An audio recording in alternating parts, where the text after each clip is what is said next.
Cricket. Get out of there, buddy. Cricket. What's up, guys? Welcome to another super dark episode. It's only going to be partly dark because we'll go back into the studio. Brittany found this adorable little pumpkin, this light up pumpkin. Thought it would make a nice fall prop because we're super dorky like that. Anyways, that's not why we're here. So I got the new RF 35mm f1.8 macro for the for my R6 and my R5 and my RP, I guess. But I've got it on the R6 right now, and I figured the one thing I haven't really seen anybody do, and the one thing that I really love doing, is astro. So I haven't seen anybody do astro with it, and I wanted to give it a try to see if it's a viable option. I feel like we're gonna have mixed results, but we're gonna see.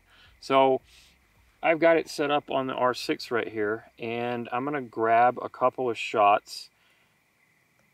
So the first thing I'm gonna note actually is that there is no focusing delineations on the lens. So there's no numbers, there's no ticks, there's no nothing to tell you what your focus is. So you're gonna have to rely on the back of the screen. So what I'm gonna do is I'm gonna go ahead and get to some ballpark settings.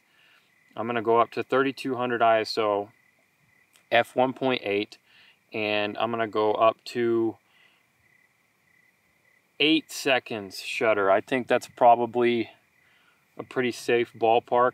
But what I need to do is, to get focus, is I need to find some stars. And there's one. There's one. There's a super bright one. That's probably Jupiter. So I'm gonna go zoom into 10 times, and then I'm gonna focus that little dot until it becomes a little dot. So already we're seeing some crazy coma just on the back of the screen. So if you don't know what coma is something that astrophotographers hate, and it happens at the edge of the lenses where the lens distortion will stretch a circular object. In this case, the circular object are the stars, and it will make them elliptical looking. We don't like that. I suspect this lens will have a fair bit of coma. I don't really care though, personally. Some people are pretty picky about it, but I just care how the overall look is going to be with the stars, especially in the center. So, all right, 8 seconds, f1.8, 3200. Let's see what it looks like. Brittany, you want to drop that light? It looks like I missed focus just a little bit. So I'm going to go in there and try to tweak it one more time. It can only go to 10. Ooh, that throw, the focus throw, is not behooving for astro stuff. So got it nailed down again. All right, last time, Brittany, light. I don't think the light matters too much in this case, considering this shot is mostly for the Milky Way. But go ahead and do it anyway. All right. I mean, the detail in the Milky Way, we've got a little bit of light pollution as the Milky Way is drifting over my little town over there.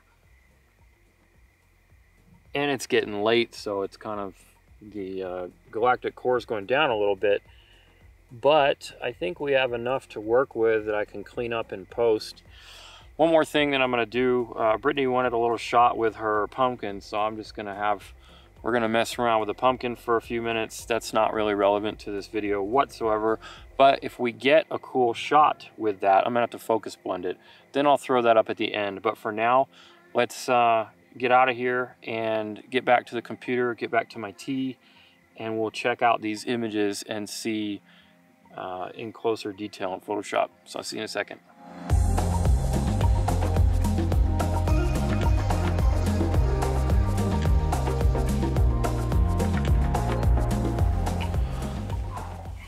All right, well, it's the next day and just finished baking class with my son, thus the strawberry muffin and the tea.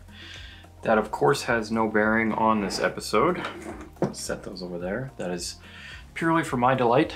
So we got the images from last night. I had a chance to look at them and edit a couple, and we'll just go ahead and jump into Photoshop rather than me talk and then jump in and then talk some more. So let's jump into Photoshop. All right, so let's just start with this first one here. So this is completely unedited. This was the first shot that I took last night that you guys saw. I automatically went to start editing, but before we do that, so let's zoom in here. 100%. So the middle of the image looks all right, and we're not looking at noise here. I've already done that. If you want to check out some of my astrophotography videos with the R5 and the R6 about the noise specifically, but this isn't about noise. This is about the lens. So as we get farther out from the center, we're going to start seeing some more warpage on the stars, and then we're going to see, now we're starting to see that coma. And then now towards the very edge, good grief, there is the worst of the coma. And that's pretty typical for any lens, is the farther out towards the edges is where you're going to get the coma. That's just the physics. So some lenses handle that much better than others. Like this lens, for example, this is my Canon 14mm. And the Canons typically do really well, so this can't even compare. So this is definitely pretty bad, and I think most serious astrophotographers would not, for any other reason, be interested in this lens if it was just down to this. This is pretty bad in terms of coma. And now let's look at overall. So we can see some vignetting there. So let's do the profile corrections and see. Notice the ground right here and notice the horizon level. So when we check this to fix the profile correction, that's actually pretty decent. So as far as lenses go, the lack of warping there across the entire lens, especially towards the bottom, since the horizon is mostly towards the bottom, I'm pretty happy with that. Now let's zoom in again, and let's try to see if we can. So the chromatic aberration, that's what we're going to look for now. It's there. It's not as bad as like my Tamron 45mm. The Tamron 35mm is definitely better for astro than this lens, but not by a whole lot. So if we come in here and click remove chromatic aberrations, we can see that did a little bit, but not much. So I would want to go ahead and drag that purple up just a little bit, and now it's completely gone. So as far as that goes, that's pretty correctable. That's pretty easily fixed, and now we can move on to making a decent image. And then to deal with the coma, basically if you just crop a little bit, then you're going to get rid of that. And for this image, I would crop anyways. I would do like a 4:5 crop, and then just bring it down just a little bit. So that crop, you know, 4:5 is really good for Instagram and Facebook and all that stuff. So when you look at it like that now, with this crop, you're only seeing the little bit of the coma there. And so the rest of the image, you know, and we're focused on the center of the Milky Way, of course, is looking much better. You can see that you can pretty quickly turn this image around and get some decent stuff out of it. So let's take a look real quick at, here is the other image that I mentioned that we were going to shoot with Brittany. The pumpkin image didn't really work out okay. I think, yeah, there it is. It's alright. It's not great. I certainly wouldn't use it for me. But this image I'm more happy with. Single shot. And you can see I've done the crop and tweaked the colors and all of that. She's a little blurry because I didn't do a second shot for focus stacking. I just had her stand there and she's a little out of focus and a little blurry from the long exposure, but overall as an image for social media or whatever, I would be totally happy with posting this, and I probably will post it. But what we're looking at here is you can see after the editing that we have a pretty good Milky Way, and we have pretty good contrast, we have good colors, and I'm very happy with that aspect of the lens for this. So we have good sharpness, and I think overall that it would be doable for sure. So let's take one more look at a couple of other images I did last night after I turned the camera off. So here we have Andromeda. So this galaxy right here is Andromeda, and this galaxy right here is M33, the Triangulum galaxy. And this is a 42% cropped. Let me pull up the non-cropped version. So this is 35mm non-cropped, and again, you can really see the chroma and the vignetting and stuff in this one pretty bad.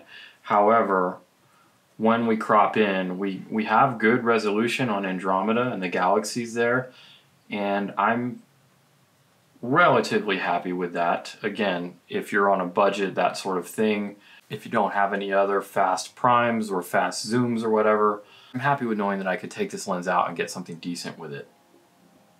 So that's Andromeda. Oh yeah, I forgot to mention, this is 23 images stacked.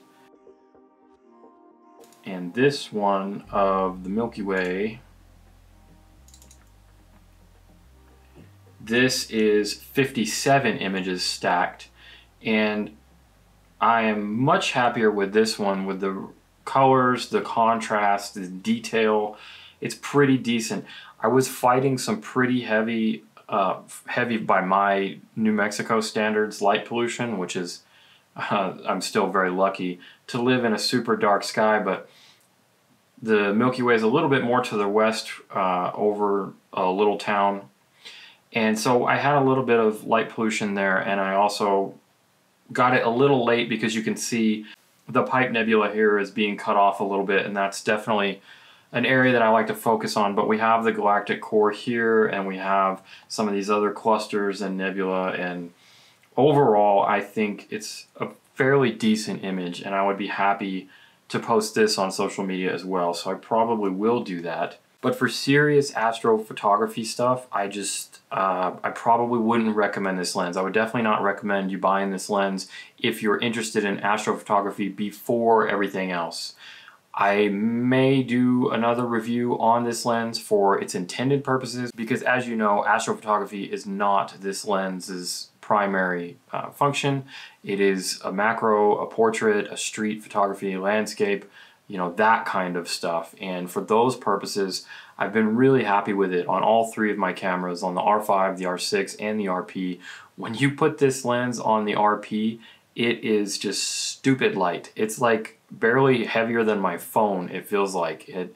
So very handy, very portable, very comfortable. And for the normal stuff, I've been very happy with its resolution, its image quality, you know, all of that stuff. For the regular portraits, macro, you know, all that kind of stuff. All right, that's it. I'm gonna wrap it up here so I can get back to my muffins and my tea. If you guys have any questions about anything that I did or didn't do concerning this lens for Astro, and this was kind of my first look because I only have those 3 images. I've only gone out one night with this.